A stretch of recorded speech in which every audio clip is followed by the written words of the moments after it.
Hello, kumusta po kayong lahat? Ito ang yung old body na si Nurse Kaloy.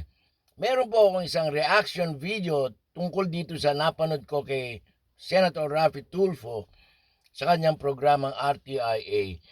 Itong tungkol sa isang pangyayari na aksidente. At gusto ko pong ipaalam sa lahat ng ating kababayan at sa mga nasa gobyerno na dapat pag-ukulan ito ng pansin. Bilang isang nurse sa Amerika, this is a big concern dito sa Pilipinas kasi maraming buhay ang mamawala.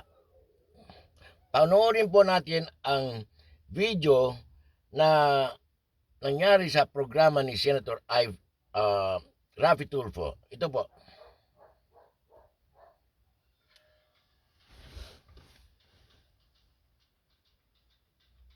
Yan po yung babaeng namatay dahil sa aksidente.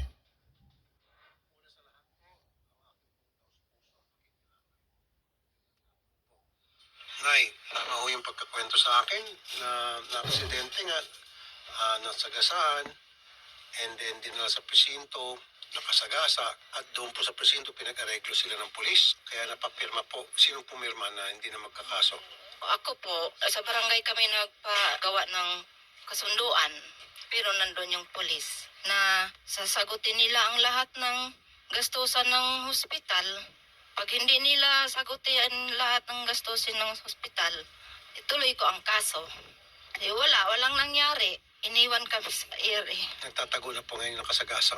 Yes po. Ito na Mr. Shem Areglado. Sino po ang may idea na kayo po ipapirmahin sa isang aregluhan? Tinuruan kami ng polis na mag-blatter kami dun sa barangay. Sino tong stupidong pulis? Investigator Libranda po. Nandoon na sa kanya, hawak na niya yung kaso na pwede niya pailan yung nakasagasa para ma-inquest na at ma-impound yung sasakyan. Pinakawalan pa niya at pinapasa kayo sa barangay. Yes po. Bali po yung sa biktima po yung na-impound na motor. Hindi po doon sa nakasagasa po. Jesus! Yung driver po ng Fortuner, sabi po nung asawa niya si Charmaine, is kagagaling lang din po ng stroke na kapasan. Bahala na po yung piskal doon sana. Diba? I-inquest na. Sir Lloyd, nakikiramay po kami sa pagpaano po ninyong girlfriend. Pakikwento sa amin yung paano nangyari po yung banggaan. Quarter to 11 po ng gabi, binabaybay po namin ni Josephine yung kahabaan ng daang hari nang bigla po kaming giliran ng Fortuner. Sa may bandang kaliwa ho ng motor ko. Bumagsak ho yung motor ko at marami hong nakakita na nagsabi sa akin na ihiga ako muna. Pakiramdaman ko yung sarili ko kung may mga bali ako or kung ano man ho. Hindi ho pinakinggan ng katawan ko at pumunta ho talaga agad ako sa partner ko. May kalayuan ho ang tilapon niya. Unconscious na po si Josephine and ang una ko pong na-notice is may tumutulong dugo po sa kaliwang tenga niya. Ginigising ko ho siya, tinatapik ko ho siya, pero hindi na po talaga nagre-respond. And ang napansin ko rin ho, may bukol ho sa likod ng ulo niya. Yung driver at yung asawa po ng Fortuner, bumaba naman po. Okay. Tansya ko po, mga 40 minutes bago dumating yung ambulance po from Almanza Dos. Wala akong medic na kasama yung ambulansya na yon.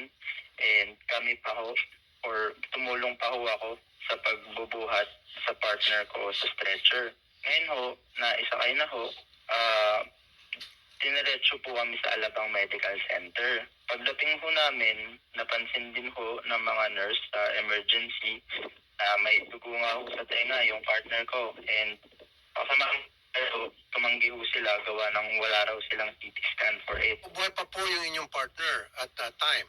Opo. Wala po sila binigyan ng first aid? Wala po. Nag-check lang po ng vitals. Ang sumunod doon na nangyari is tinakbo po agad kami sa Perpetual Las Piñas. Partner ko po, sinugod naman na po sa emergency room. Medyo nag-antay pa rin po ako, Senator, na ma-examine ako. Gawa nung HMO po namin is verify pa. Holy sh**! Ilang minuto po sa verification?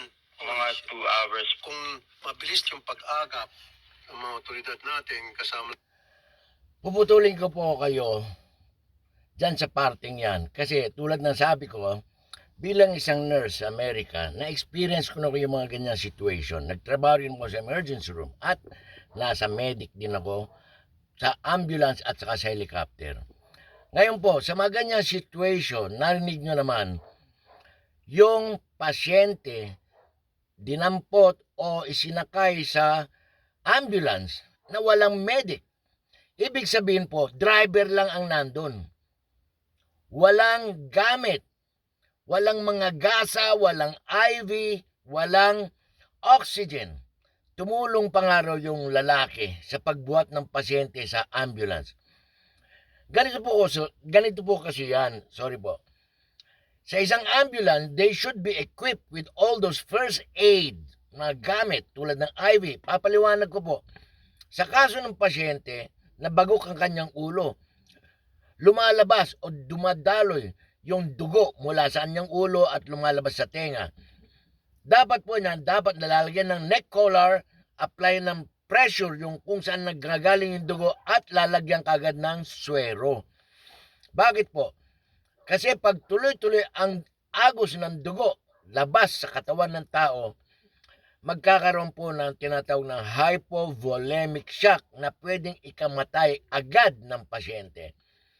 Pangalawa, dapat minomonitor na kagad yan, lagyan ng oxygen for comfort, tsaka yung mga vital signs. En kaso walang nurse o isang trained medic na kasama sa ambulance, doon po ako nasasaktan dahil paano maililigtas ang isang buhay kung magmula dun sa pinangyarihan ng aksidente papunta sa isang hospital na wala ring gamit na CT scan or whatnot, itinransfer pa sa ibang hospital. And the worst is, pagdating sa hospital, hahanapan pa or i-verify pa ang insurance nung lalaki to accommodate yung pasyente na dapat right there and then binigyan na ng first aid, dinala kagad sa ICU, magawan ng CT scan, etc. para mailigtas ang buhay. Imagine, it took 72 hours. Narinig din mo sa video.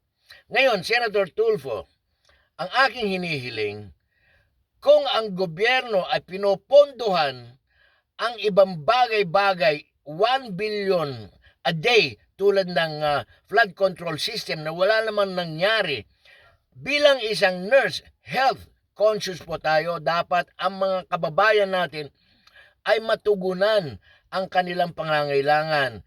Nananawagan din ako kay Senator Bongo na pondohan nyo yung mga ambulance. Lagyan niya ng gamit, equip, lagyan na isang nurse o isang trained medic para magbigay ng mga first aid. At saka yung mga hospital na yan, dapat, katulad sa Amerika, JCHO, JCO kung tawagin namin, dapat binibigyan sila ng certification once they meet the standards. Pag wala silang mga gamit, then stop. Huwag nyo silang bigyan ng lisensya to operate. Kasi otherwise, maraming mamamatay na tao. Yun lang po. At last but not the least, yung mga pulis na nag-iimbestiga, dapat they should be fair and square. Huwag titignan porke yung isa naka-Fortuner at yung isa naka-motorsiklo. At dapat sila tulad sabi ni Attorney Garrett, they should be educated about the law. Yung mga pag-i-inquest, yung pag-investigate, dapat parehas po yan. Yun po ang nakakadismaya dito sa ating bansa. Maraming tao ang mamamatay, maapi, dahil sa walang batas. Yun lang po, maraming salamat.